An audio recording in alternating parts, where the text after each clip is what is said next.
policy body, it's an NGO, and we have made an effort in the last 2 years to bring the best minds from across the world to speak to us on contemporary issues. While the think tank's expertise is in socioeconomics, we have also made efforts to have people come and speak to us on geopolitical issues as well as national security. We have been very fortunate in our attempt to have a balance of domestic speakers and speakers from the international institutions. We have been also very fortunate to have two Nobel laureates speak to us. It is in that very issue, in the think tank, we have been talking about the Global Hunger Index and criticizing it for a long time. We find that the Global Hunger Index is a misnomer, and for a policymaker, this can be very misleading. A couple of months back, I had seen a piece from Professor Salvatore Babones, and I was very thrilled that there is somebody else in the world who's talking sense and saying that these indices don't make sense. So we have invited him, and he was gracious enough to accept our invitation. So let me introduce the two speakers today. The chair of the session is Dr. Surjit Bhalla. So let me introduce him first, and then I will introduce the main speaker before I give the mic to Dr. Bhalla to chair the session. Dr. Surjit Bhalla is the founder advisor of EGROW Foundation, and we are blessed with the wisdom that he brings and guidance that he provides us. He's just completed his term as the executive director at the IMF, Washington DC, representing Sri Lanka, Bangladesh, Bhutan, and India. He holds a PhD in economics from Princeton University. He is a former part-time member of Honorable Prime Minister's Economic Advisory Council. In addition, he has served as chairperson of the Ministry of Commerce, High-Level Advisory Group on Trade, economic advisor to the 15th Finance Commission, Government of India. He is a regular invitee to the Aspen Institute program on World Economy USA.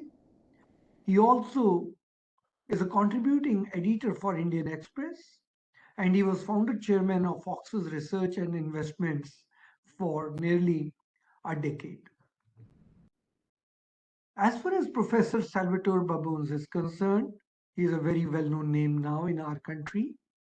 He is an associate professor at the University of Sydney who specializes in quantitative comparative sociology. He earned his MS Mathematical Sciences and PhD Sociology from the Johns Hopkins University, one of the best I can say. His 2018 book, The New Authoritarianism, was named among the best on politics by the Wall Street Journal. He is currently working and researching on a book on Indian democracy. I'm sure when the book is through and complete, he will choose our forum to introduce his book to Indian audiences. With this, I hand over the session to Dr. Surjit Bhalla to conduct the proceedings further. Thank you. Dr. Salvatore, welcome from my side as well. I have been reading about what you've had to say, and I think what you're saying is not only statements, but an idea whose time was long, long past.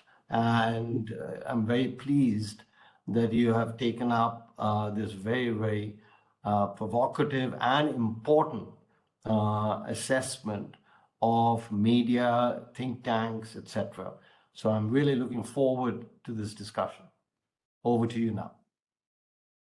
Well, thank you very much. And I'm a bit humbled to be classed among the best minds from across the world, but in my defense, there is no Nobel Prize in sociology, so there's no opportunity for us to prove who is the best minds in our field. Look, since you mentioned the Global Hunger Index, I'll go off topic for just a moment, and I think I can share screen here, and let's see how it goes.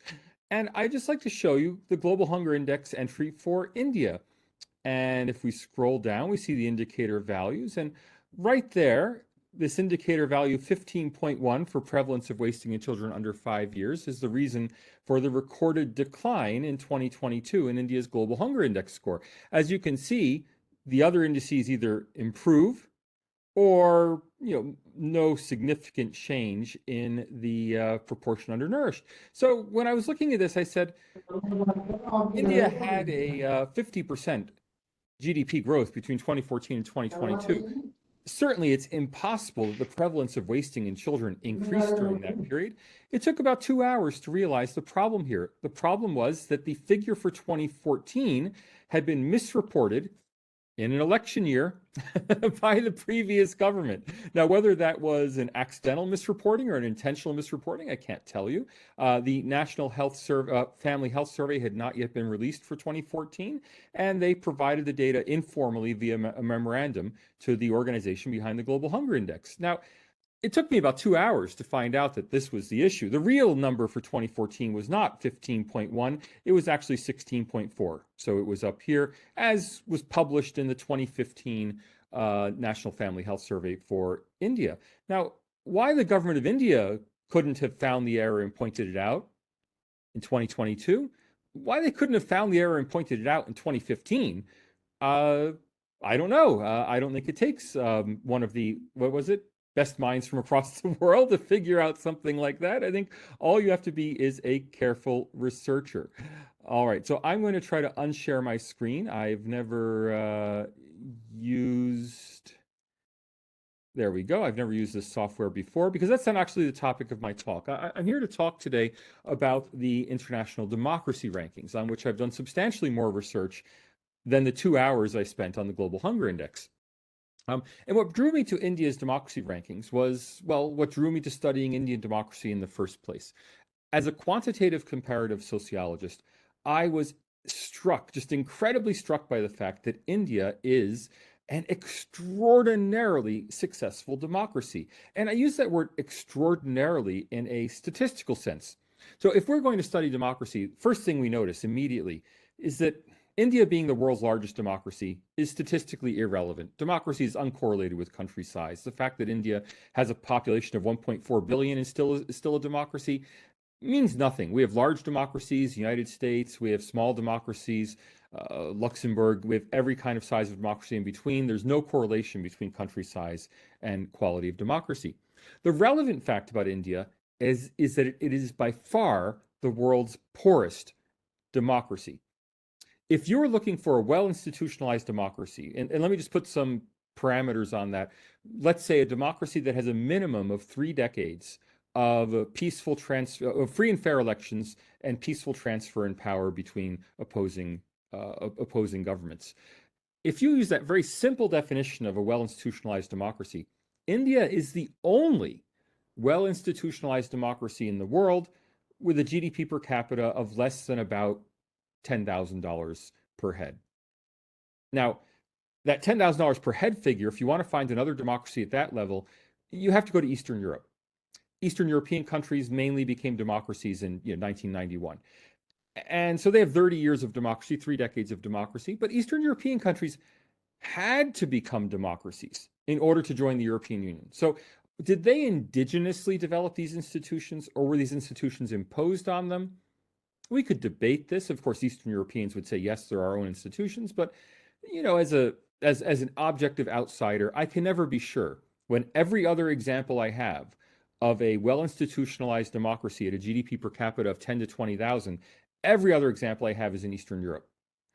So if I want to find a truly indigenous, unambiguously indigenously developed democracy, I have to go to $25,000, $30,000 per capita GDP. That is, I have to go to the equivalent of South Korea and Taiwan in the 1990s, early 2000s. Right. So South Korea and Taiwan are now roughly 15 times as rich as India. So there's a whole order of magnitude difference between India as a poor country democracy and the next democracies I can find in the world. So that made India, to me, stick out as an extraordinary outlier. I mean, if we were calculating z-scores for a regression of the level of error in the regression of democracy on development, we would find India has a z-score of, I haven't calculated it, but probably 10 or 20. I mean, it's just enormous. All right, well, not only is India the world's poorest democracy, first variable. Second, it is the world's only post-colonial democracy. That is, it's the only world's only post-colonial state to have remained a democracy throughout its entire post-colonial history. Every other post-colonial state, and forgive me, I may be forgetting some small island country in the Caribbean, but fundamentally, every major post-colonial state has gone through periods of democracy and coups and dictatorship, and democracies again, and then dictatorship again. Only India has remained a democracy throughout its entire 75-year history of independence. Now, we could quibble over the emergency. The emergency was clearly the danger spot in India's democratic trajectory. But in India, the emergency ended with an election. In other countries that had similar histories, that emergency ended with a military coup, with a one-party system, with some much more negative outcome. And third, I might control for geography. Again, as a quantitative political sociologist looking around the world, I might have a indicator variable for, are there democracies in your region? Well, again, if I use that simple test of a well-institutionalized democracy having 3 decades of free and fair elections and peaceful transfer in power, the only democracies in Eurasia between South Korea on one side and Israel on the other, the only democracy in between those two is India. Right? So it's an extraordinary geographical outlier.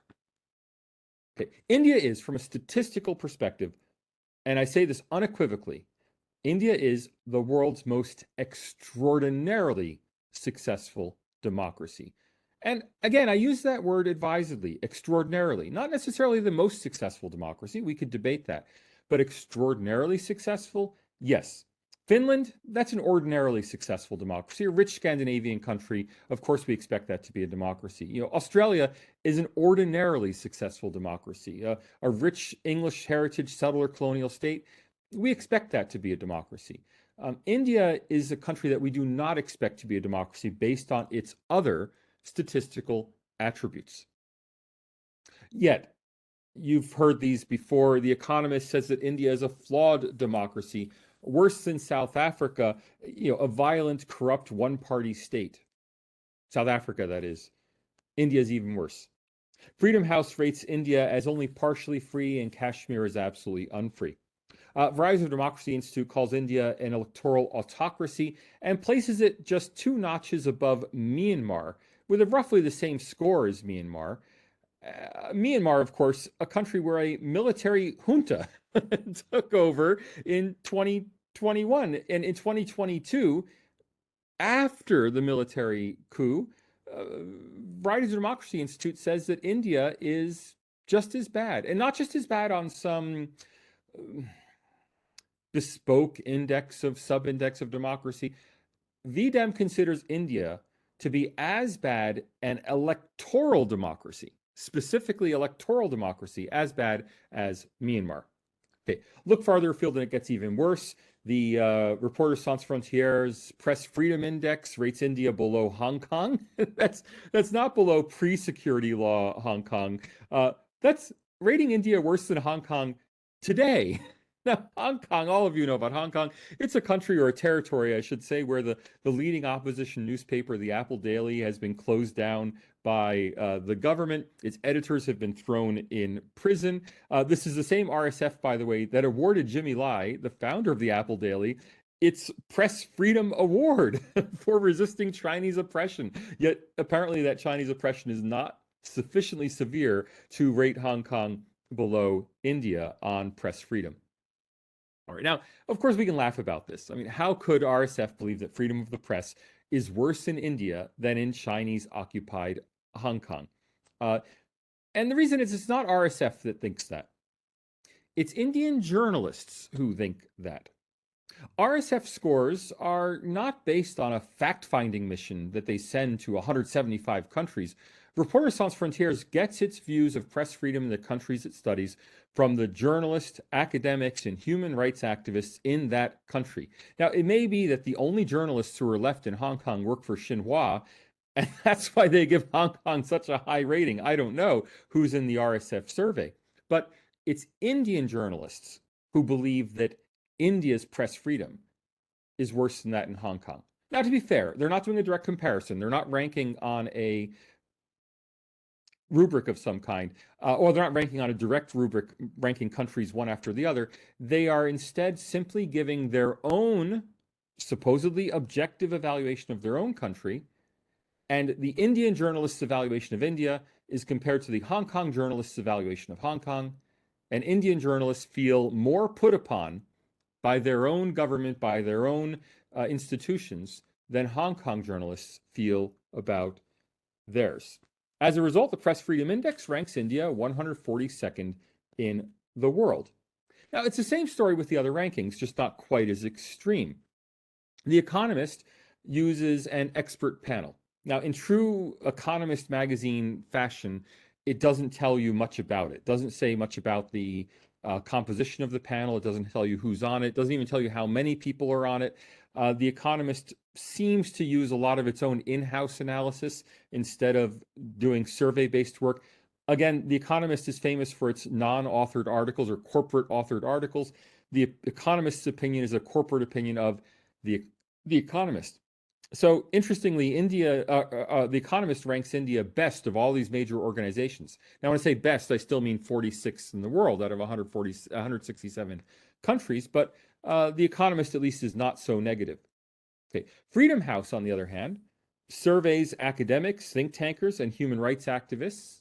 Now, they only have 128 analysts in their survey, so the people ranking countries at Freedom House clearly don't come from every country in the world because they're ranking 194 countries with only 128 analysts. They also say they have 50 quote unquote advisors who provide information to their analysts. So again, Freedom House, not quite so much based on in-country survey responses. They rate India 77th out of 194. But then we get to Varieties of Democracy Institute. Varieties of Democracy Institute at the Department of Politics at Göteborg University in Sweden is the most respected of these democracy surveys because it is academic. It's academic, it's transparent, it's conducted by bona fide academics funded primarily by the European Research Council. So their funding doesn't come like The Economist magazine from a for-profit consulting arm. We don't know how much we can trust that. It doesn't come primarily from the US State Department like Freedom House. Instead, it comes from academic grants, again, primarily from the European Union, but not from the European Union political leadership. It comes directly from the Scientific Research Council, the European Union. And as a result of its perceived independence, it is incorporated in many other metrics. It's incorporated in governance metrics produced by the U.S. Agency for International Development. It's used by the World Bank's governance index, government indices. And as Shekhar Gupta pointed out on his Cut the Clutter episode about me, it's also used by the Cato Institute's Human Freedom Index, except Shekhar didn't seem to know it went into the Human Freedom Index. He thought the Human Freedom Index was some kind of independent ranking from a conservative think tank. No. Who does Cato use for its data on democracy? They use VDEM. Why do they use VDEM? Because it's widely respected and considered to be independent and academically rigorous. Well, where does VDEM put India? 101st out of 179. That is the worst of all the rankings. But the VDEM methodology is explicitly based on in-country analysts. So they say that 85% of their respondents to their surveys are academics. The rest are, again, journalists, editors, think tankers, human rights activists, and at least 2/3 come from the country being studied. Now, I suspect that in India's case, substantially more than 2/3 would come from India. And the reason is that VDEM is ranking 179 countries. A lot of those countries would have very thin intellectual establishments. And so if you're rating, Benin in West Africa, if you're rating East Timor, inevitably you have to rely on experts from other countries But if you're rating India, it's very easy to get in-country analysts. So I can't know this for sure. VDEM doesn't publish the details about the composition of its panels, but I strongly suspect it would be substantially more than 2/3 of its panel coming from India. In other words, those rankings that are more heavily tilted towards in-country analysts rate India the worst. The VDEM rankings and the Reporters Sans Frontières rankings, which are primarily based on in-country analysts, give India the worst rankings. Those that are based on expert Western judgments tend to rate India better. Although, again, most of the information for those expert Western judgments will ultimately come from Indian intellectuals. That is, how does somebody sitting in Washington, D.C. know what's going on in India? Well, they read reports coming out of India. I mean, that's where you're going to get the information. So there's a lot of circumstantial evidence here to support what I said notoriously in that India Today conclave, which is that India's low rankings are not due to the biases in Western democracy rankings. India's low ranking on these metrics is based on is accurately based on the opinions of India's own intellectual class. It's Indian intellectuals who are rating Indian democracy poorly, not the West who are rating Indian democracy poorly. Now, look, everyone has a right to an opinion. It gets worse. Bangladesh's intellectuals actually rank the country 138th, below Pakistan, Pakistan being at 119. So, India's intellectuals aren't necessarily the most biased in the world. Bangladesh's intellectuals have an even dimmer view of their democracy, even dimmer than Pakistan's intellectuals do of Pakistan's. So, look, people have a right to an opinion, but they don't have a right to lie. They don't have a right to misreport and misrepresent the facts. And when I examine the facts adduced in support of India's low democracy rankings, what I found everywhere, in common English, what I found were lies.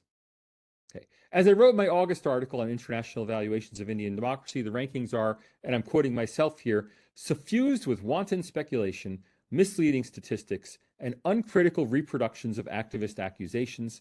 In several instances, they smack of intentional deceit. I know that's a very strong accusation. So let me give you some evidence. First, let's start with The Economist. Okay. In 2020, The Economist ran the headline, Narendra Modi threatens to turn India into a one-party state. And of course, that was not a signed article. That's a corporate opinion of The Economist. Their first criticism is that the Citizenship Amendment Act created a path to citizenship for Hindu, Sikh, Buddhist, Jain, Parsi, and Christian refugees from the neighboring Islamic republics of Afghanistan, Pakistan, and Bangladesh. You're all familiar with the CAA. I'm sure you all have strong opinions on the CAA. Now, I'm not here to weigh in on the propriety of the CAA. I'm aware of the controversies surrounding it, and I'm aware of the controversies surrounding the combination of the CAA in potential interaction with the National Register of Citizens to create a situation where Indian Muslims could be disenfranchised. I'm aware of all of these concerns. When there's evidence that India's Muslims actually are being disenfranchised by the CAA, but I'm happy then to see it adduced as evidence. Until then, the CAA is merely, from an international liberal perspective, a poorly drafted law. I mean, after all, what about atheists from Pakistan? What about Ahmadi Muslims who might also face discrimination? A better drafted law would have said anyone from Pakistan, Afghanistan, or Bangladesh facing persecution on account of their religion will be offered a path to citizenship in India. And if that had been the drafting of the law, I think we could have no complaint about it as international experts. Well, that said, the law as drafted might be politically calculated to appeal to anti-Muslim sentiments in India. That's possible. I can't rule that out. So whether the law is sloppily drafted or whether the law has been calibrated to have the exact same effect as the more liberal formulation I would propose, but it's been calibrated instead for electoral impact, I can't know for sure. Okay, I acknowledge the possibility that this is true. But I haven't seen any evidence yet of actual disenfranchisement of Muslims being deported from India, who have been in India for generations, the kind of moral panic that has been spread about the CAA. In other words, the CAA does not reflect poorly on Indian democracy today. The prospective use of the CAA in the future might in the future reflect poorly on Indian democracy if it is weaponized in the way that The Economist implies it might be. All right, The Economist second, and I think they clear this is one of their most. This is their what they identified as the most important objection to the quality of Indian democracy. Okay, their second major objection, and I'm quoting here from The Economist: Mr. Modi participated in a groundbreaking ceremony for a Hindu temple on the site of a 16th century mosque in Ayodhya, Uttar Pradesh. Of course, that's the Ram Mandir controversy. Now, my immediate response to that is, why shouldn't Mr. Modi participate in the groundbreaking session? I mean, the destruction of the Babri Masjid 30 years ago was clearly illegal. I've had debates with some Hindu nationalists about this, and I've just kind of shrugged that off. And I said it was clearly illegal. If they were upset about the slow pace of the Supreme Court decision making on it, they should have protested in front of the Supreme Court and torn down the Supreme Court. They shouldn't have torn down the mosque until the judgment came through. But that was 30 years ago. It's not the current government that did that. The Supreme Court ruled that the mosque should be replaced with a temple, and the new mosque built elsewhere. Supreme Court is thoroughly secular. In fact, it refuses, I mean, it has struck down a constitutional amendment to allow the government to have at least some input into the selection of judges. So it's very difficult to say that the Supreme Court is the pro-Modi element here. A decision is a decision. Now, Mr. Modi is not the state of India. Mr. Modi is a politician. Politicians exist to win votes, or at least that's their job. And I see no reason why he shouldn't attend the groundbreaking. Now, that said, some people disagree. I have no problem with the disagreement on whether he should or should not attend the groundbreaking. But if that's the second most important reason you have to criticize the quality of a country's democracy, and again, I want you to imagine all the criticisms we could have of American democracy. The failure of voting machines in various states, the laws, the gerrymandering, all the problems we could find with American democracy. Attending a groundbreaking ceremony, it would hardly rise to the level of a major concern. Okay.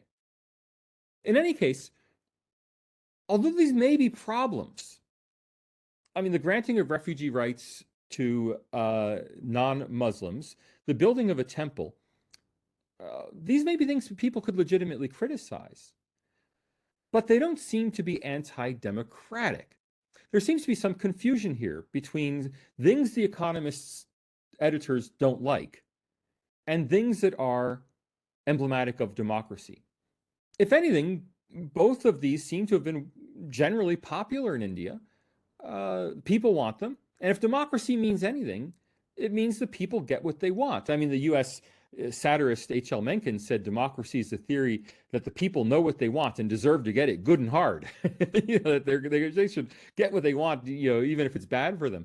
But, if we're serious about the meaning of the very word democracy, people rule, then policies that are legal and widely popular are certainly consistent with democracy. Now, if The Economist wanted to publish a liberalism ranking and say that these two actions compromised India's liberalism, well, fair enough. But this isn't a liberalism ranking, it is a democracy ranking. Okay, don't worry, The Economist found that Indian democracy actually improved in 2022. That's good news.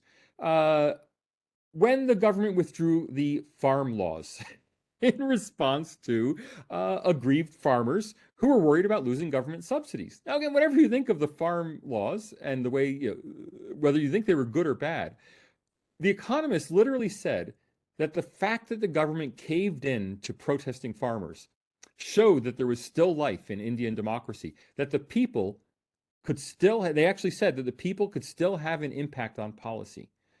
But of course, in a democracy, we don't have impact on policy by blocking the roads. In a democracy, we have an impact on policy by voting. if anything, the fact that the government gave in to special interests against the general will of the people expressed in legislative elections suggests that it's a failure of democracy, yet the Economist sees it as something that's good for democracy. All right, Freedom House, on the other hand, is a little more systematic in its critique of Indian democracy. It said that the decline in 2019 versus 2014 was because Muslim representation in the Lok Sabha increased from 22 to 27. Now, they pointed out that's only 5%. That's only 5% of Lok Sabha compared to 14% of the population that is Muslim. Now, first of all, we might question whether religious quotas are really representative of democracy. Let's park that to the side. Most liberals agree that it's a sign of equal opportunity and that equal opportunity is good for a democracy. And let's accept that. But the representation increased between 2014 and 2019. So in other words, however low the quality of Indian democracy may have been in 2014, this indicator should have been an indicator of improvement between 2014 and 2019. I mean, very obviously, if you believe that the Muslim representation is indicative of a higher quality democracy, and if Muslim representation rose by, I think it's 22% between 2014 and 2019, then the quality of democracy should go up. It stands to reason. Yet the Economist saw that as a reason for reducing the quality, the rating of India's democracy. Okay. Second, they cite laws against cow slaughter. Now, I know cow slaughter, again, is a very contentious issue. I understand that. I'm not dismissing it. But horse slaughter is prohibited in the U.S. Horses in the U.S. are exported to Canada and Mexico for slaughter that then go into dog food and such made in Canada and Mexico because Americans have a sentimental attachment to horses. Now, horses are no smarter than cows. And we could argue about whales and whether whales should be killed. We could argue about dogs and whether dogs should be killed, man's best friend, intelligent animal. Horses are dumb quadrupeds on a par with cows. No offense to cows, no offense to horses. From a purely scientific standpoint, there's no real difference between cow slaughter and horse slaughter. Yet in the U.S., we feel it is entirely appropriate to outlaw horse slaughter simply because people like horses. Yet the Freedom House feels that it is entirely inappropriate to protect cows because the vast majority of the population finds something sacred about cows. Now, if pure sentiment is good enough to prohibit horse slaughter, clearly the deep religious conviction of the majority of the population at least is arguably sufficient to prohibit the slaughter of cows. Okay, more seriously, if we go to the more serious things in the Freedom House report, those first two are just mystifying. More seriously, quote, this I'm quoting from Freedom House now, journalists risk harassment, death threats, and physical violence in the course of their work. Now, that's very serious. They cite figures from the Committee to Protect Journalists, an activist organization. Now, the Committee to Protect Journalists on its website has a big headline saying more journalists killed in India than any other country. Now, if you read the asterisk, any other country outside China, there's no data for China. All right. Well, that sounds terrible. But of course, more people have black hair in India than in any country outside China. More men go bald in India than in any country outside China. More people have liver complaints in India than in any country outside China. I mean, even the most basic quantitative analysts would say you have to normalize or standardize for the number of people in a country, right? I mean, more people means more deaths. There's no getting around that. That simple adjustment, which, by the way, is an adjustment made by the Cato Institute in its Human Freedom Index, so it's not like nobody thought of this. That little adjustment gives you instead 3.5 journalists killed in India per billion people over the last 10 years. Rest of world, 6.3 journalists killed per billion people. In other words, journalists are safer in India than in the rest of the world, despite the fact that India is relatively poorer than the rest of the world, despite the fact that India has multiple ongoing insurgencies, despite the fact that India has terrorism afflicting the country, despite all of these facts that should lead to higher journalist deaths, India has a lower number of journalist deaths, violent deaths of journalists than the rest of the world. Okay. So clearly a mendacious statistic. Okay. Another mendacious statistic. Academic freedom, quoting from Freedom House, academic freedom is significantly weakened in recent years as intimidation of professors, students, and institutions over political and religious issues has increased. Now, I'm an academic. I believe in absolute academic freedom. I certainly take full advantage of my academic freedom. But I'm also aware that academics everywhere complain that academic freedom is under threat. It's a trope of academic life that academic freedom is always threatened.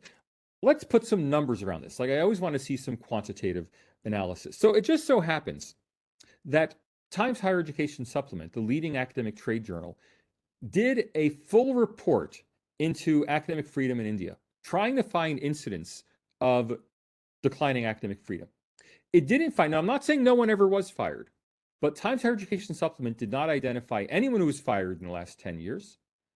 They identified one person who received a letter at JNU, received a letter because she participated in a protest, and the one construction of the law is that that professors are civil servants aren't allowed to engage in political protest.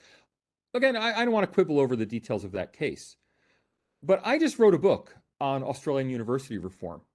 Okay. I know personally of 4 cases of academics in Australia being fired in the last 4 years over their viewpoints. In fact, 2 of those cases were so prominent that they reached the High Court of Australia. Okay.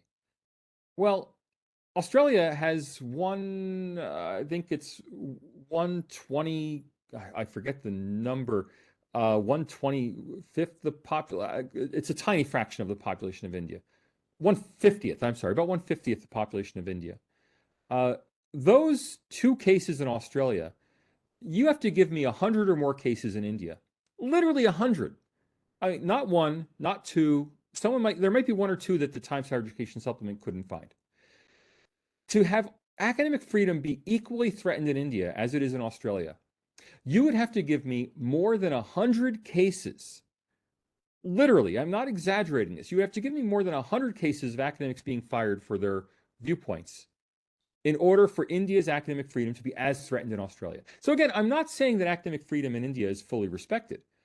I'm saying that academic freedom is not fully respected anywhere, and that the quantitative data I have is that it is much more respected in India than it is in Australia, a highly developed democratic country.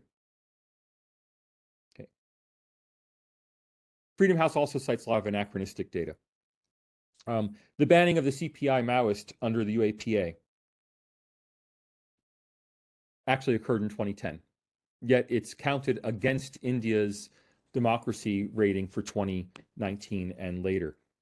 Quote, several key Supreme Court rulings in recent years have been favorable to the BJP. Well, to say that a country is not democratic because the Supreme Court rules in the government's favor, what, does the Supreme Court always have to rule against the government, or is the Supreme Court supposed to rule in favor of the law as it sees it?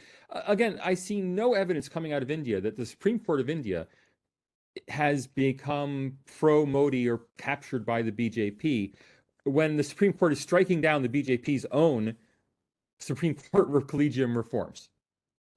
Okay, that's Freedom House. Let me go to the worst. The worst of the lot is the VDEM, Varieties of Democracy Institute. Their first claim is that the Election Commission of India is no longer independent. The reason? They didn't penalize Narendra Modi for announcing the successful anti-missile test in 2019 in the quiet period for the 2019 election. Now, I kind of use the kind of worst case analysis principle. If someone's going to tell me that the Election Commission of India is no longer an independent institution, they're going to give me the very worst evidence they can find. If the worst they can find is that the Prime Minister announced a successful missile test and was not censured, that may be bad. Again, I don't want to judge these things. I want to leave it for Indians to judge these things. I'm only judging, is that on a par with literally pogroms in Myanmar driving hundreds of thousands of Rohingya out into neighboring countries and the rape and murder of thousands of people in those villages. I mean, these are the levels that we are equating. Okay.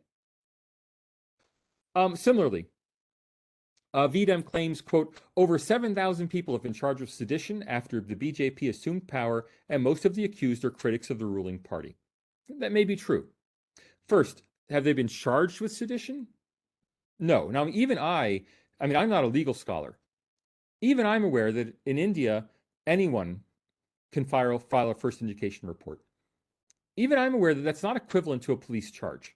Okay, so that 7,000 people charged with sedition are 7,000 people having first indication reports filed. Any of you could have an FIR filed against you because of something you put on Twitter, and it would just be there, and no one would ever pursue it, and it would be dismissed by the police, and no one would follow it up. Okay. In reality, there have been 399 sedition cases filed. So actually 399 charges. So first of all, 7,000 becomes 399. Now, 399 is arguably 399 too many, but we don't know the rate of sedition charges before 2014. The reporting in the justice statistics only starts for sedition charges in 2014. So how that compares to the previous government, I don't know. Okay. How many of those 399 were filed by non-BJP governments in non-BJP states? I don't know. Okay. But more troubling from the VDEM data, they are claiming that of the 11,000 people accused of sedition in the past decade, nearly 2/3 of charges have been filed since 2014, when Modi was first elected prime minister. And their study period was the decade 2010-2020. Now, this raised several flags for me. First, it sounds bad. Nearly 2/3 were filed since 2014, but nearly 2/3 of the time since 2014, the BJP's been in power. So nearly 2/3 just says to me that it's roughly the same rate. But then if you get into the details, they define the decade as 2010-2020. Now that raised a red flag for me there are lies, damn lies in statistics. I've been teaching statistics for more than 20 years. I know how to lie with statistics. I do it all the time for my students. I show them something. I show how I can make something completely counterintuitive sound right. And then I show them what you have to do to make it sound correct again. Right? So obvious thing, a decade isn't 11 years. 2010 to 2020 is not a decade. 2010 to 2019 is a decade. 2011 to 2020 is a decade. It was a red flag for me when I saw 2010 to 2020. So I did a closer analysis. If you use the specific years, 2010 to 2020, you can show that the rate of sedition filings was higher, marginally higher, under the NDA than under the UPA. If, however, you use the years 2011 to 2020, then you find the rate was identical between the UPA and the NDA. And if you use the years 2010 to 2019 as your decade, then the rate of sedition charges filed by the UPA was higher than the rate filed by the NDA government. Okay. In other words, there's no trend in sedition. Right? Governments have used it. Governments of all stripes have used it. These data don't even say which government is using it, whether it's the BJP government or some other government using it. But the prevalence of the use of sedition charges has not changed over this period. On top of that, VDEM doesn't even recognize the fact that the government is currently suspending the use of sedition charges while it and the Supreme Court investigate the role of sedition in Indian politics. So they don't even mention the fact that everyone agrees this is probably a problem that should be fixed. Okay. Further, they claim, quote, the law on defamation has been used frequently to silence journalists and news outlets that take exception to the policies of the BJP government. That sounds very serious. In support of it, they cite a 2016 report from Human Rights Watch. Now, follow the footnotes. They say defamations are being used to silence journalists under the BJP. Footnote, Human Rights Watch report from 2016. Go to the Human Rights Watch report from 2016. That report cites cases from 2002, 2012, and 2013. So none of the evidence used to support this claim pertains to the period after 2014, after Narendra Modi came to power. Okay. In other words, all of this evidence is actually evidence of the failure of democracy under Mr. Singh, not the Mr. Singh's present, the other Mr. Singh. Okay, call Mr. Singh if you want to know about this. They then cited a list of individuals and organizations banned under the UAPA, including CPI Maoist. Again, all of the evidence they cited pertained to the period before 2014. Call Mr. Singh. Finally, they cited the FCRA, the Foreign Contribution Regulation Act, which was, of course, passed unanimously in 2010. Call Mr. Singh. So in Mr. Singh's last year, the VDEM Institute ranked India number 57 for electoral democracy. Not high, but much better than they rate it now, which is 101. Yet nearly all the evidence they cite to say that Indian democracy is of very low quality, the evidence pertains to that earlier period. Okay, now as I said earlier, everyone has a right to an opinion.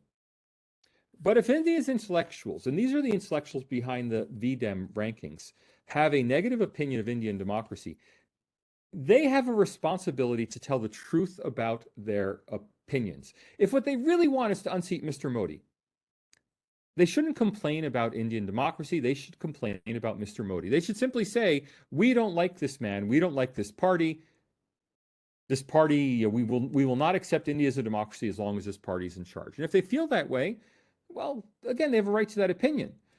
But they shouldn't try to trick the rankings by feeding through evidence to VDEM that actually pertains to the previous government and trying to make it stick to the current government.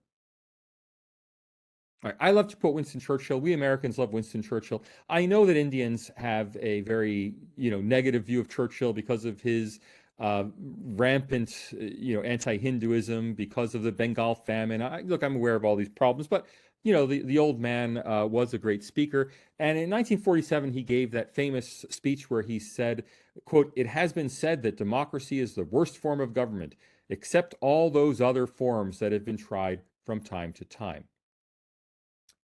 Note the framing.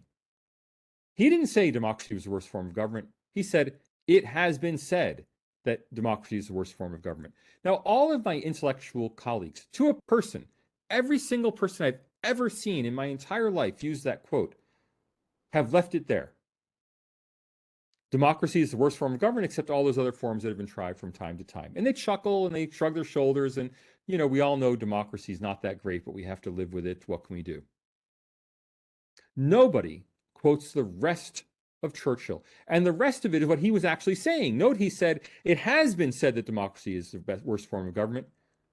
I continue the quote. I personally had to put this up on WikiQuote because it wasn't there. The rest of the quote, but there is the broad feeling in our country that the people should rule, continuously rule, and that public opinion expressed by all constitutional means should shape, guide, and control the actions of ministers who are their servants and not their masters. Now, Mr. Modi's probably no fan of Winston Churchill, but if he's been successful, it's not because he's subverted democracy. It's not because of Hindutva. It's not because of caste politics. It's certainly not because of economic management. We could all find examples of poor management by Narendra Modi and the BJP. If he's been successful, it's because he understands, and all of his critics, as far as I can tell, agree on this. He understands that he is not the master of India.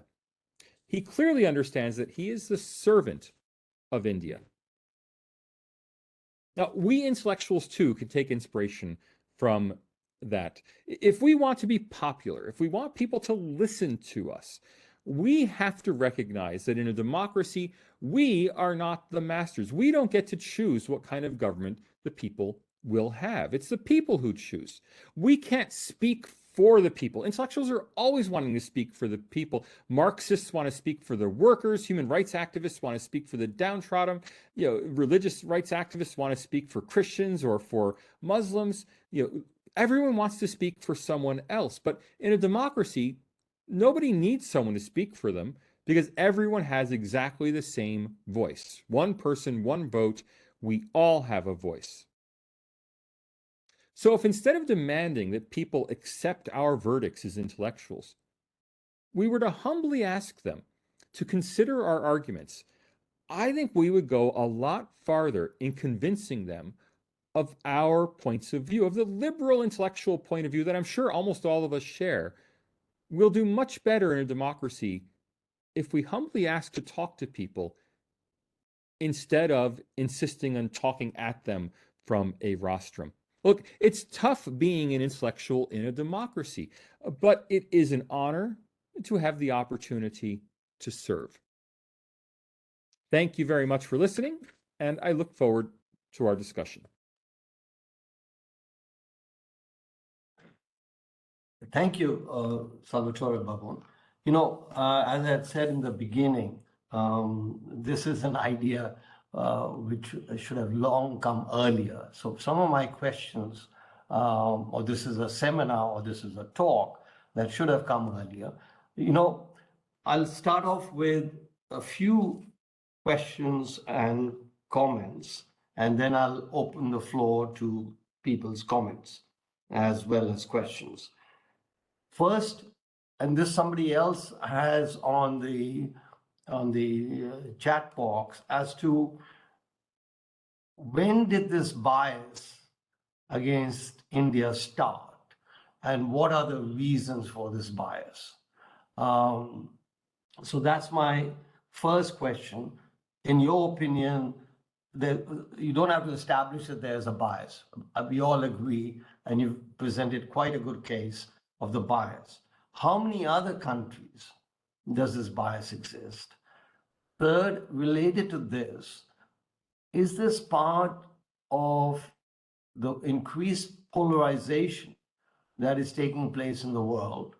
You may attribute it to social media. I don't know. You are the scholar. So what do you attribute the increased polarization, not only in India, but also in the rest of the world? And Oh no, we only have three. I can't take four questions. let me start with three. Look, okay. So the last point I will make on indices, yeah. I would suggest you may have looked at it at the corruption indices. No, I haven't looked closely. And the interesting public story on that is that in 2019, and I would suggest you take a look at it, in 2019, the IMF published what the Article 4 on India, in which they had 4 corruption indices. They could have used 4 different corruption indices to comment on Indian corruption. They choose the only one that showed, that's Transparency International, that showed that corruption in India had gone up post 2014. And all the others, including that by the World Bank and several other organizations, they completely ignored. So what do you do? I'll leave it open to you. Okay, so first, I'd love to study corruption and business perception indices, but that's for another day. I'm working on a book on Indian democracy, and that's what I can talk to today.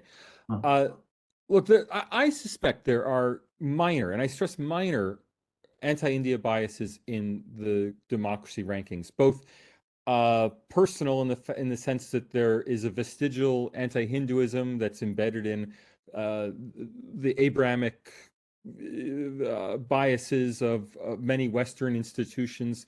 Even though we now live in a kind of post-faith society in places like Australia and the US, nonetheless, there are these minor biases. But I stress, I think they're very minor.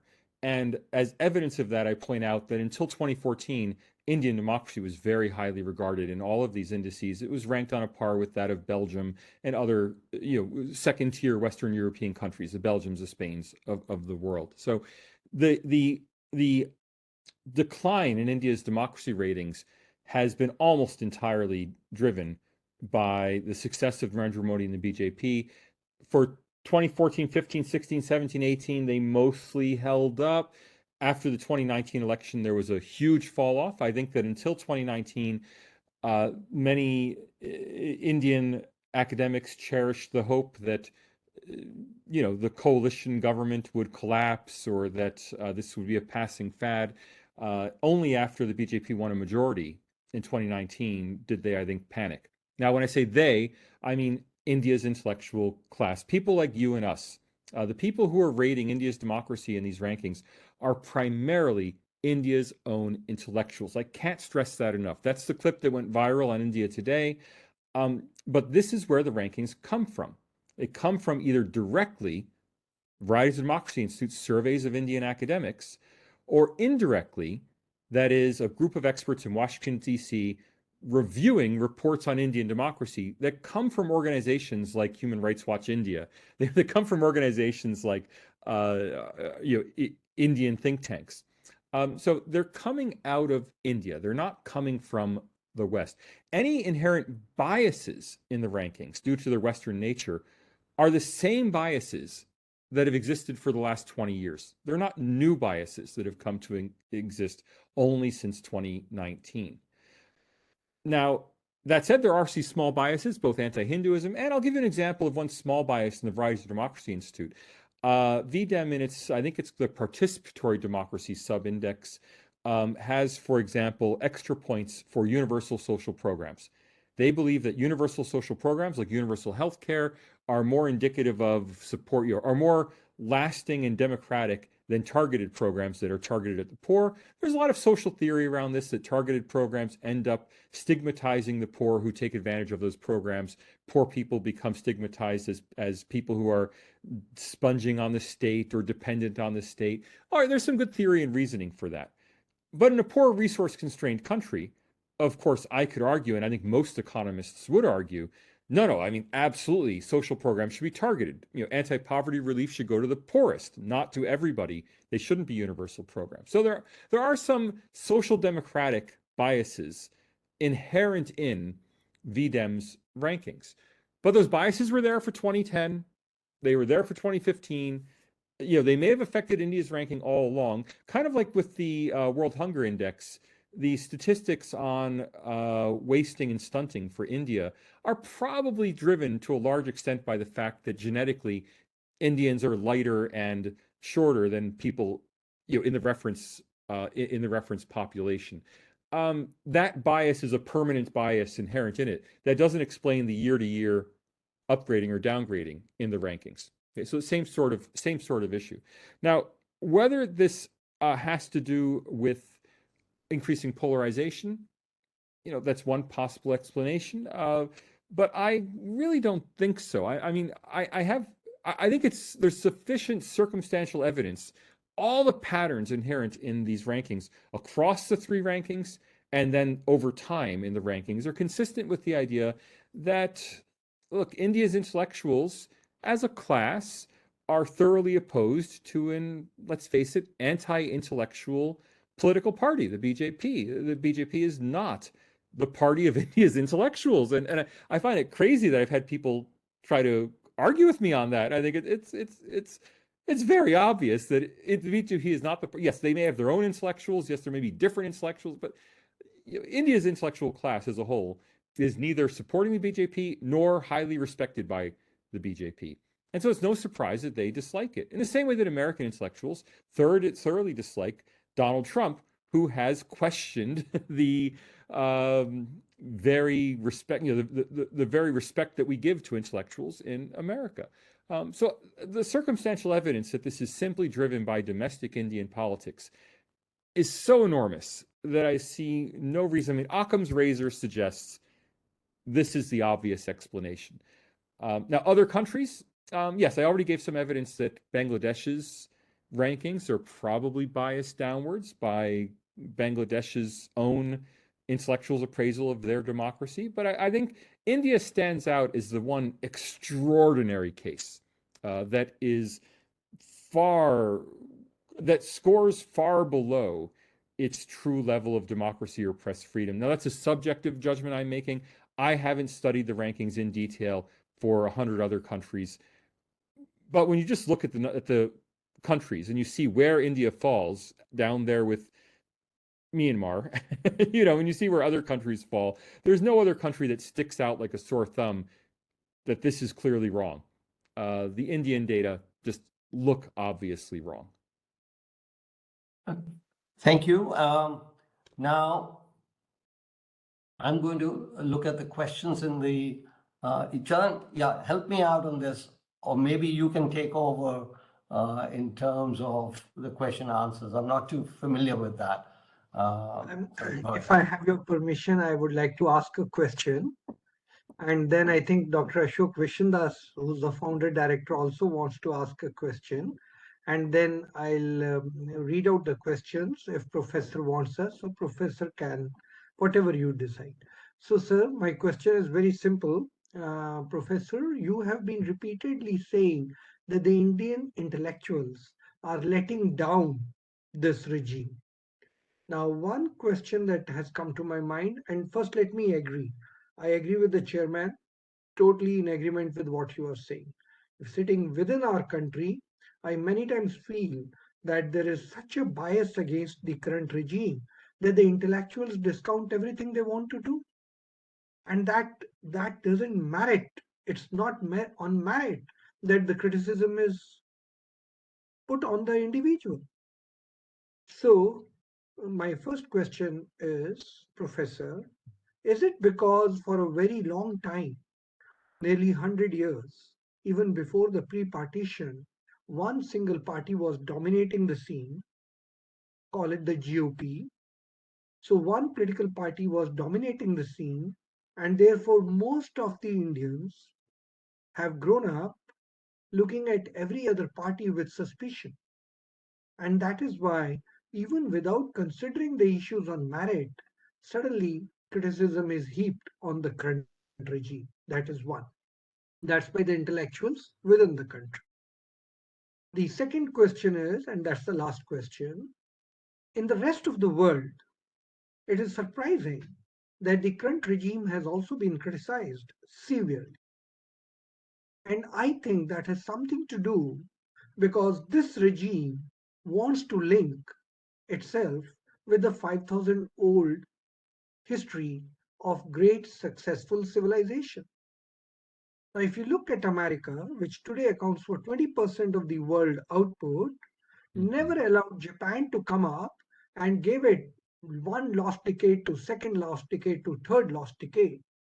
So did they try with China. So every other country which is raising its head or finding its potential has the capacity is opposed tooth and nail by the Western civilization, especially because this regime brings to the fore the clash of civilization. Thank you. All right. So first, on your first point, honestly, I don't know the answer. I can't tell you why. I will say that um, uh, again, I know this is controversial in India. People might want to argue this with me, but from where I stand, it seems very clear the BJP is generally speaking an anti-intellectual party, and it's not surprising that intellectuals would be opposed to an anti-intellectual party. You know, it's a very demotic party, a popular party, a populist party that arises out of an organic, social movement that, the RSS, that is not a social movement born of the universities, but one that's born of the people and the streets. Uh, so what I'm not at all surprised that India's intellectual class would be opposed to Narendra Modi and the BJP. Whether that's for deep historical reasons or for sociological reasons, I can't answer that question. You're better placed to answer it than I am. Regarding international opposition, though, I can say that let's not conflate. I want to remind you not to conflate national policies with the opinions of intellectuals. Okay, so the US may be right now thoroughly anti China and in a new Cold War, quote unquote, with China, but the American intellectual class is very pro China. Uh, Now, the Chinese intellectuals in the United States and in Canada and Australia are, for the most part, pro regime intellectuals. The people who have left China over the last 30 or 40 years have not been, for the most part, political refugees fleeing oppression. They've been highly privileged people who made a lot of money in post Mao's China, who now have positions of influence at Harvard, Stanford, and dare I say, University of Sydney. They're generally pro regime. They're very sympathetic to China. I'm I participate regularly in China studies events because for the last 10 years, have been very involved in China studies. I'm shocked at the level of acceptance of Chinese government official proclamations by not just the Chinese diaspora intellectuals, but by Western intellectuals who study China, who are very sympathetic to China, who are very sympathetic to its development model, to the point where I have a colleague in my own department who's written a book saying that China is, and this is a professor of politics at the University of Sydney, has written a book saying that China is more democratic than India. By his idiosyncratic definition of democracy. And this is a white Australian, not a Chinese Australian. So the idea that the idea that people are afraid of India's rise just as they're afraid of China's rise, I think it is not sufficiently granular. When you start looking at who's afraid, of course, the US Department of Defense opposes China. But the American academic establishment and China studies centers in the US and Australia are broadly speaking pro-China or favorable to China. Now, by contrast, the Indian intellectual diaspora in the social sciences is thoroughly anti-BJP, anti-Modi. I've gotten lots of emails from professors over the last 3 months since my democracy paper was published. I've had tons of supportive emails from business professors, engineering professors, and medical professors. I have not received a single supportive email from a social science or humanities professor in the Indian diaspora. The Indian diaspora in the humanities and social sciences is deeply, deeply anti-BJP, anti-Modi, and by extension, anti-Indian democracy. So, we have to be more granular than just a broad India's rise is threatening, China's rise is threatening.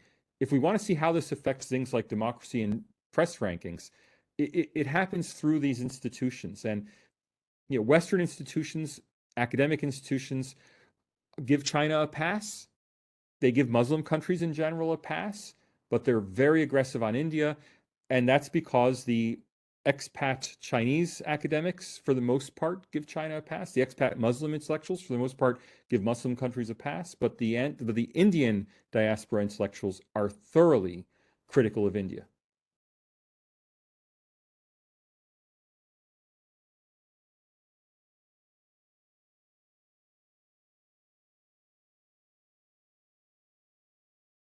I'm sorry, and we had the next question?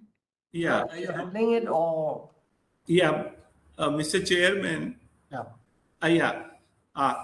Thank you, Mr. Chairman, Salvatore, and Professor Charan Singh. It was a very interesting discussion today. Salvatore covered a lot of ground on this. My only two small questions. One is, Salvatore, you just touched upon the correlation between the size of the country in terms of population on one hand and the democracy you find. But I really don't know, but intuitive appeal is the larger the country, and if it is a democratic, then it goes in that, I mean, that gives the credit to that country, because larger population to control and bring everybody under one umbrella is quite challenging task. That is point one. And obviously in next year we are going to be the most populous country, so perhaps no model will exist where India can be compared against anything. So that is point one. And second point is, you talked about the Supreme Court judgment in favor of the government of the day. Now my take is, this government, the present government, very, very clearly statistically, see, the government is very judicious and taking decision after the due process of thought, the rationality, and all those things. So once they take the decision, the Supreme Court comes into play only when the government has taken a decision. Now, if it goes in favor of it, that also establishes inferences that government is mindful of the welfare of the nation, and it's not only taking whimsical decision. That's not the point, but that is after following the due process of procedures and law. That is my second point. And third point, you talked about the Election Commission of India. Now, it's not that the Supreme Court is always in favor of the government of the day, the present government which is in power in last 9 years. Now, last if you are following Indian Supreme Court and the Election Commission of India, last 3-4 days, the Supreme Court has come very heavily on appointment of the Election Commission. So much so that even they have asked the file how the last election commissioner was appointed. They want government, the Attorney General was a little hesitant, but he said, if you are not doing any hanky panky, you need not fear. That means it is giving. And the Supreme Court went on to the extent of saying that the election commission with weak knee and fragile shoulder cannot deliver. I mean, that's the extent. I say very extreme statement, and it has never been done. So with these, I mean, these are my views. I want your reaction. This shows ours is a vibrant democracy. So how do you see it? So first, I'm going to take these in reverse order. With apologies, I know virtually nothing about the Election Commission of India, except that it is very widely respected. If there are going to be criticisms if there are going to be suggestions that the Electoral Commission of India is no longer unbiased, I'd at least like to see specific allegations. None of the 3 democracy rankings make any specific allegations other than the missile test. I'm waiting if I'm going to act as a judge, I'd have to see a prosecution. And we have the principle in law that if the prosecution has not proved the case, the judge will dismiss it before the defense even presents a defense. And there simply has been no prosecution. Whether there could be a prosecution, I don't know. I'm not an expert on the Election Commission of India. On the Supreme Court issue, this is one of those things that we could see either way. So I could see that the Supreme Court has ruled on the side of the government as being indicative of the fact that the government takes extreme care not to upset the Supreme Court. Or I could see it as evidence that the Supreme Court has been captured by the government. It is not prima facie evidence in either direction. So again, I'd have to see some more specific case made. The fact that no specific case is being made, the fact that, again, none of the rankings agencies are actually criticizing specific Supreme Court decisions or appointments as being anti-democratic, it's hard to have a judgment on that. That said, I want to be very clear. I mean, I hold many opinions that are not popular in the world of political science. One of those is the idea that independent judiciary is necessarily a democratic, pro-democratic institution. I view an independent judiciary as a good thing. I'm in favor of an independent judiciary, but I recognize that it is a limitation on democracy, not reflective of democracy. If you wanted to have the most democratic system possible, you should have an elected judiciary. And in fact, many US states have elected judiciaries. It was considered a major democratic reform in the 1890s in the United States to move from appointed judges to elected judges. And personally, I would like to see more of that in a democracy. So the idea that an independent judiciary, even of itself, so the collegium system, for example, is the collegium system democratic or is the collegium system anti-democratic? I think a fair observer has to say the collegium system is anti-democratic. It may be good. That is, I have no problem with an observer saying it is good to have this anti-democratic system. I have a problem when an observer says this system is indicative of democracy. A more democratic system would have more political input into the selection of judges. Prima facie, obviously, that's true. Doesn't mean it's better. It means it would be more democratic. Anyone who disagrees, I could just say, why don't you have a collegium system for the executive? I mean, why elect a prime minister? Why not have a professional executive? Some US cities have that. They have what are called city managers, who are professional bureaucrats, not mayors, not elected, professional bureaucrats who run the city as a corporation. Well, why not have that? If we think a collegium system is better, why have an executive? I could go one further. Why elect the legislature? Why? I mean, if it takes an appointed professional to interpret the law at the Supreme Court, can't I just as well argue it takes an appointed professional to make the laws? I mean, shouldn't laws be made by commissions of lawyers who self-appoint themselves, who regulate their own appointment? And that's exactly what Plato wanted. So if we look at Plato's Republic, what he wanted was a collegium a group of guardians, a set of philosophers who made legislation for the whole community. Now, all of these things might be better. They're clearly not democratic, right? So I really want to push people on this. An independent court, even if you allege that a court is not independent, that is not the same as alleging that it is not democratic. Hey, finally, on size, there's simply no correlation empirically between country size and quality of democracy. And I'll go further than that. I could equally argue the opposite from what you've just argued. That is, I could say that it is exactly large size that makes it possible for democracy to be maintained, because it means there's a multiplicity of interests in society that keep that tension of checks and balances on each other, that keep a country democratic. And I can point to a lot of evidence of that, for example, in the United States and also in Europe, cities tend to be very non-democratic. That is, in most US and European cities, there's one party that always wins the election. The Democrats are always going to win in Chicago, right? The Social Democrats are always going to win in Stockholm, right?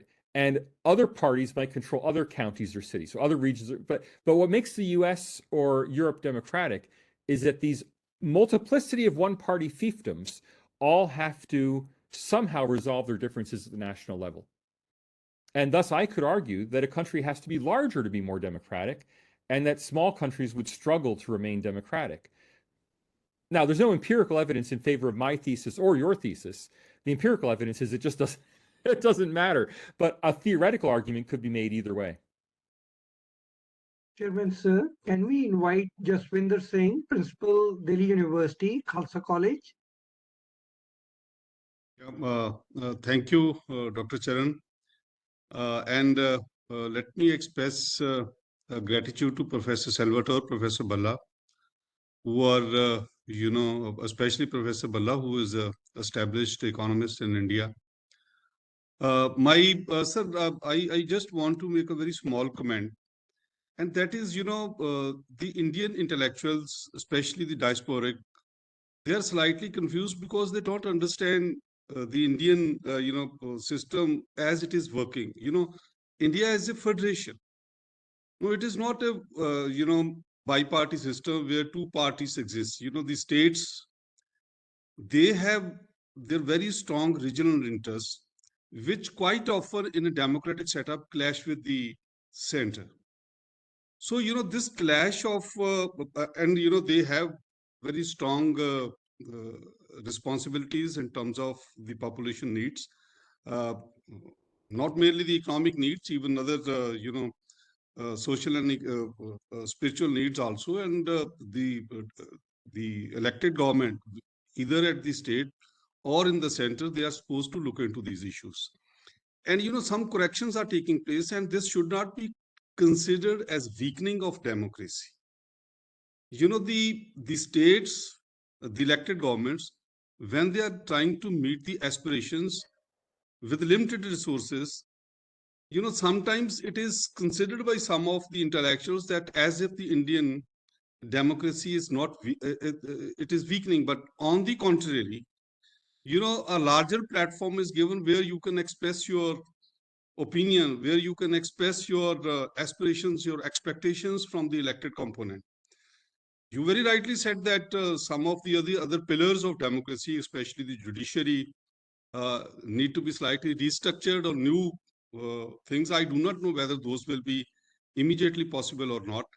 But, the Indian democracy, instead of weakening, it has gone from a very weak position to a very strong position. That's my opinion. I do not know, many of us may not agree, but yes, true that with the very huge population, it is a huge task to meet the needs given the limited resources. And that is what, the states and the federations, especially the state governments and the center, they have to sit together and see how the resources can be best allocated so that the aspirations of the people can be accommodated both at the central level and also at the state level.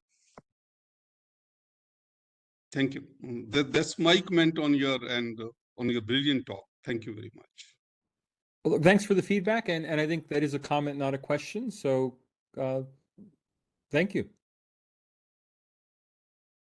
There's a question from Priyanshi Goel, and I thought it's a brilliant question.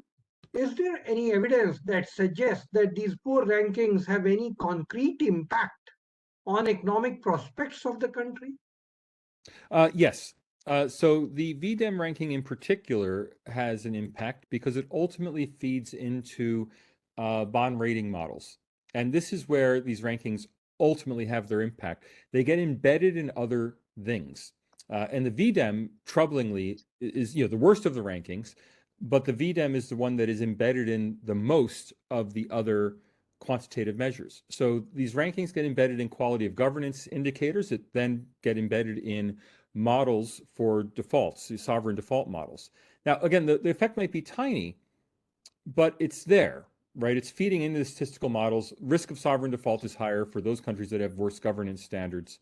That's an systematic empirical relationship. If India is misplaced on those governance indicators, then it gets misplaced in the bond default model, and India is being, to borrow a word from my former president George Bush, India is being misunderestimated in the quality of its sovereign debt.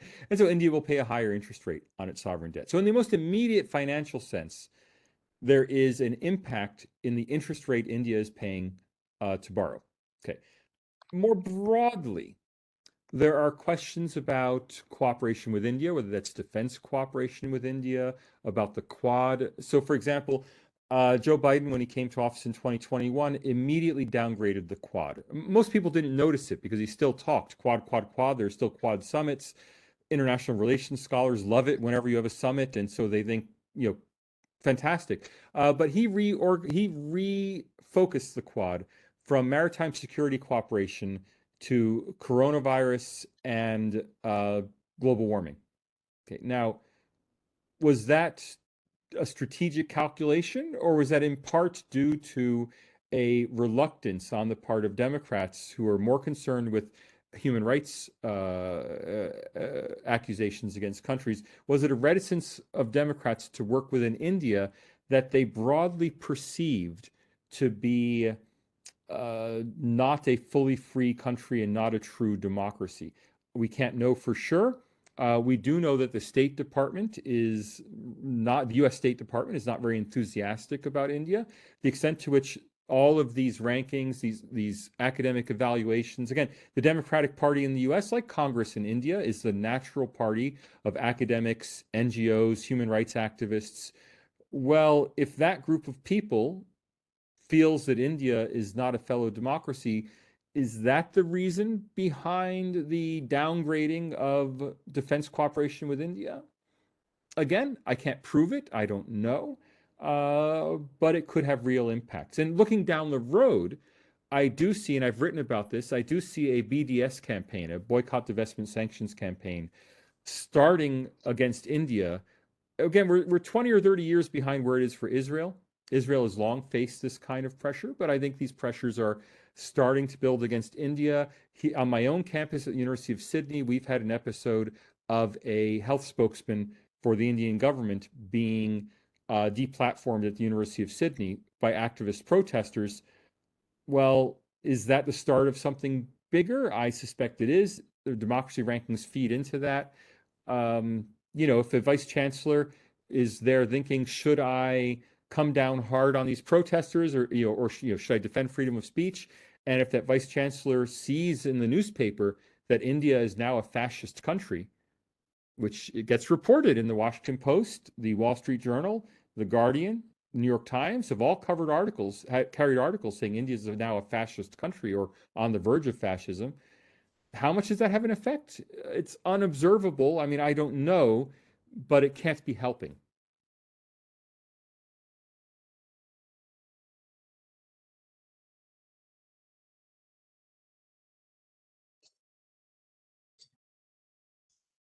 Chairman, sir, the mic is yours, sir. You decide how to proceed further. And once you are complete, I'll take over to make the final announcements for the next week.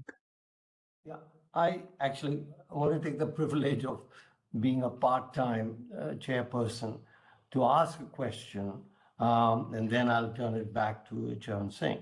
Actually, it's much along the lines of what Charan's explanation was, look, the Congress is a 100-year-old party, or more than 100 years old, and they are the old elite. They have supped and dined over the years, over more than a century. They were the elite. They were the only elite. Now they've lost their influence for various reasons, which you are well aware of. And so what we are seeing, and I think a little bit of this is also there present in the US. So what we are seeing is a battle of the elites. The old elite, it's like a monopolist losing out. So what is different about the fact that in India, the monopolist and their supporters and their workers have lost out. So therefore, this is the only thing they can do. I'll be writing about this in my book on Indian democracy, which the working title is Dharma Democracy. Hopefully it'll come out end of next year. Congress, so I'll throw some sociological terms in here. The Indian National Congress did not really start as a political party. It started as a national liberation movement. And like national liberation movements around the world, it emerged out of what we call the comprador elite. That is the elite of people who had strong connections to the colonial centers, people who were English trained barristers who spoke English fluently, who were part of the British administration of India. And I don't mean that. I mean, I know Indians will think of this and say, oh, they're sellouts, you mean? It's like, no, I'm not saying they're in any way anti-national or unpatriotic, but they played a role in helping articulate between the British Empire and the Indian population. And all you have to do is look at Mahatma Gandhi, who clearly played an articulation role both in South Africa and later in India, and for instance, in recruiting soldiers for World War I and in negotiating on behalf of Indians with the viceroys. So this is the origins of the Indian National Congress. That National Liberation Movement later turned into a political party, just as national liberation movements in countries around the world attempted to become political parties. So that famous quote of Gandhi's that, well, shouldn't Congress now be disbanded? After all, liberation's been won. That quote's been, I think, endlessly misconstrued and misunderstood, and people have tried to use it for political purposes. But fundamentally, the fundamental sociological truth there is that Gandhi correctly understood that Congress was a national liberation movement, not a political party. It turned into a political party. Okay, so that's one elite. But of course, there are many elites in society. The RSS also emerged out of an elite, but it emerged out of what we would call the national elite, as opposed to the comprador elite. Now, I don't want to give value judgments to these terms. The national elite is not more pro-national. The comprador elite has not sold out. These are just technical terms for the two groups. But the national elite are composed of people who, for the most part, did not speak the colonial language. So you did not speak English, were not primarily working in English. Some of them may have learned English and been able to write and read in English. That's fine. They were educated people. I know Dr. Hedgawar and Dr. Golwalkar were both educated people. But the RSS institutionally grew out of the local business people, the local business communities, not out of the administrative community. So you have the origins of Congress in the group of professional administrators, their social origins, versus the social origins of the RSS in local business people. Now, that fundamental tension with the BJP arising out of the RSS is something sociologically that's continued until the present day. What we see in the present day is New India, quote unquote, that is, these business people who've now become phenomenally successful, some of them, challenging the dominance of old India, the administrative elite. And that administrative elite of old India, it was very tied up with socialism in India, with the Nehruvian project for India, because what does socialism do? Socialism puts power in the hands of professional bureaucrats and administrators. What does liberal capitalist reform do? It puts power in the hands of business people. Now, I, as an intellectual, I'm not here to tell you that one group is better than the other group, but analytically, the two groups are different. And so it's not surprising that when the old group, based in the professions and the administrator class, is being supplanted by a new group centered in entrepreneurship and business, that the old group would be very unhappy about this, about losing their power. Now, it's loss of relative power. Like, everyone saw that photo I did in the con market. I'm in the con market gang. I put it on my Twitter profile. It's a lot of fun. I like to joke about it. But after visiting the con market, I then went to the India Today offices in Noida. And on the way there, we passed by two enormous shopping malls. They're on either side of the highway. You guys probably know what the malls are. I don't know what they are. Two enormous shopping malls. Now, personally, I like the con market. I don't want to go to a shopping mall. I go to shopping malls in Australia. I don't need to go to Noida to go to a shopping mall. But I recognize that the daily sales in each of those shopping malls probably dwarfs the annual revenue of the entire con market. Right? So New India is supplanting Old India, not because it's necessarily better, not because it's more noble, et cetera, et cetera. It's supplanting it just because it's larger.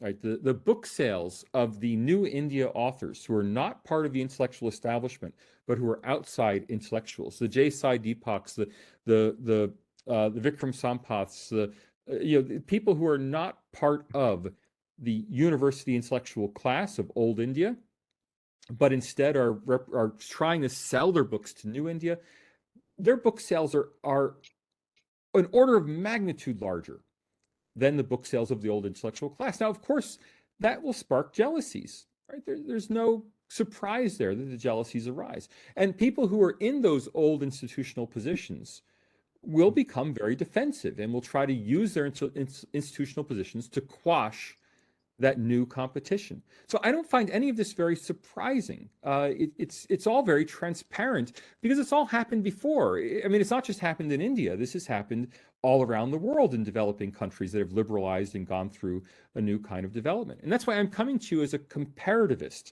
not as someone who is steeped in Indian politics, but as someone who's, okay, for 3 years I've been reading up on the topic, but I'm seeing things happen in India that have happened elsewhere. They're very familiar to me from what's happened elsewhere, and I don't find them surprising.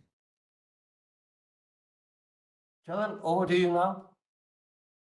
Okay, I think it's time to close. We had planned for 1 hour.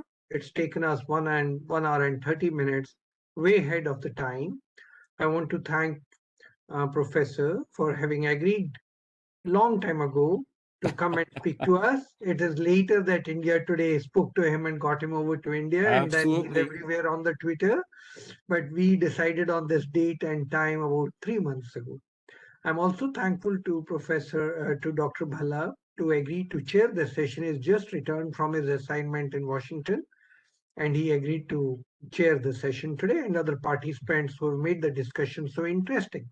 In the chat box, there are still a number of questions, but as a professor of sociology, I think Professor Salvatore has very scientifically analyzed, argued, and presented his views. I am not only looking at his views as some lay opinion or some political propaganda. As a professor of sociology who teaches statistics, has discussed statistics right in the beginning of his session today, I treat it as serious discussion.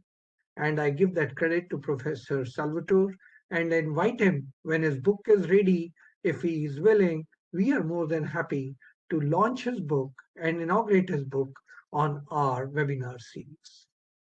I'm very happy to announce to you that his presentation today and the discussion will be available on our website tomorrow.